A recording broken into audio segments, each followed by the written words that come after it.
tunai mencecah 1.4 bilion ringgit.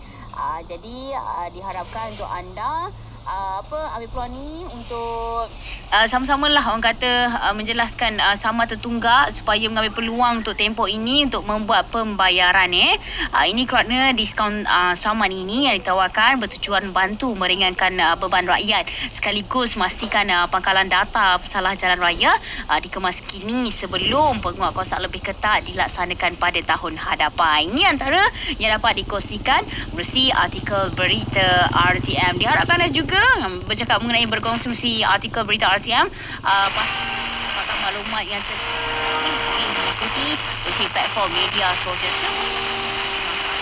Lagu yang baru saja berada dalam carta Suria Top 40 selama 2 minggu. Pada kenalan anda dan juga ahli keluarga anda semula. Baik, lagu yang seterusnya untuk anda, kita berhibur dengan SPDC.